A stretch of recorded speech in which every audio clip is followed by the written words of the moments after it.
پیسہ کمانا بہت سے لوگ جانتے ہیں، لیکن اصل کمال یہ ہے کہ اس پیسے کو صحیح جگہ پر خرچ کیسے کیا جائے۔ لاہور سے تعلق رکھنے والی زوہا راشد، جنہوں نے نہ صرف اپنے لیے بلکہ دوسروں کے لیے بھی ایک رستہ بنایا۔ زوہا اپنی مدد آپ پچھلے کچھ سالوں سے یتیم اور بے سہارا زندگیوں کو سہارا دینے کی کوشش کر رہی ہیں۔ تو آئیے جانتے ہیں زوہا اور ان ننھی زندگیوں کی خوشی کا سفر۔ I'm Zoha Rashid. I am 25 years old and I started at the age of 19. The major project I did is Care Home, جس کے اندر میرے پاس orphan اور underprivileged بچے ہیں۔ میرے ابا نے مجھے کہا تھا شادی تو سب کرتے ہیں، you are doing something, go for it. یہ نہیں کہا تھا کہ شادی مت کرنا، بٹ یہ کہا تھا کہ ابھی جو تمہارا مقصد ہے تم اس کو اچیو کرو، اللہ کے لیے کچھ کرو گے تو میں کبھی بھی نہیں روکوں گا۔ یہ میرے فادر نے مجھے سپورٹ کیا تھا، میری فیملی نے مجھے سپورٹ کیا تھا، اور میں خود بھی تھوڑا کام کرنے کی شوقین تھی، تو میں کچھ نہ کچھ کرتی رہتی تھی جس سے میری ارننگ تھی۔ میں اسپیشل چائلڈ سائیکالوجسٹ ہوں، اور میں basically I am also an I T expert. I do multiple things تاکہ میں اس کو رن کر سکوں۔ خاص طور پہ یہ آئیڈیا جنریٹ ہوا تھا سورہ وضحیٰ سے۔ وضحیٰ انسپائریشن تھی میری ہمیشہ سے۔ اس کے اندر اللہ تعالیٰ نے کمیونیکیٹ کیا کہ انسان کو میں نے تنہا نہیں چھوڑا، اینڈ یتیم اور مسکین یتیم کی کفالت کرو۔ میری کبھی بھی میرا مقصد بچوں کو کھانا کھلانا یا کفالت کرنا نہیں ہے۔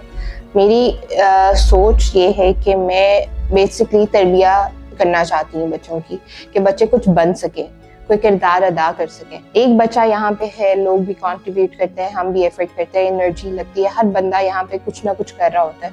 تو اس حوالے سے اوبویسلی اتنا سارا کچھ کرنے کے بعد اگر ایک بچہ صرف کھا رہا ہے تو اس کا تو کوئی فائدہ نہیں ہے، یا صرف سو رہا ہے اچھی جگہ پہ، اس کا کوئی فائدہ نہیں۔ وہ کوئی ملک کو فائدہ نہیں دے گا، ہمیں فائدہ نہیں دے گا، ہمارے دین کو فائدہ نہیں دے گا۔ الٹیمیٹلی آئیڈیالوجی یہ ہے کہ ایسا بچہ ڈیولپ ہو کہ اس کی جنریشن ڈیولپ ہو جائے۔ 4 سے 13 سال تک کے بچے حفظ بھی کریں، تفسیر بھی پڑھیں، بیسک سٹوری ٹیلنگ والی تفسیر، and then they are also national champion of kickboxing, chess کھیل رہے ہیں نیشنل لیول پہ، پھر they been to American license ڈسکیوٹ بفور۔ اب یہ ہوم اسکولنگ پہ ہم ہوم اسکولنگ کر رہے ہیں فی الحال۔ میرا بہت زیادہ وقت انہی کے ساتھ گزرتا ہے، اور اگر ان کے ساتھ نہ گزرے تو انہی کے لیے گزرتا ہے۔ تو بیسکلی یہ کبھی مجھے ماما کہتے ہیں، کبھی میم کہتے ہیں، جب ان کا جو موڈ ہو اس لحاظ سے، موسٹلی ماما کہتے ہیں۔ بلکہ میری ساری فیملی یہاں پہ آتی ہے، میری بہن بھائی میری ہیلپ کرتے ہیں، and every one who's been part of the journey. بچے بہت زیادہ اٹیچ ہیں اور افیکشنیٹڈ تعلق ہے، اگر میں نہ آؤں تو بہت زیادہ محسوس کرتے ہیں، اور آپس میں بھی پھر الجھ جاتے ہیں اگر میں نہ آؤں، کیونکہ جیسے کہ آپ کے بغیر ہمارا دل نہیں لگتا۔ تو they really treat me as someone they look up to, rather than saying کہ ماں کی طرح دیکھتے ہیں، but they literally see me as someone they want to become.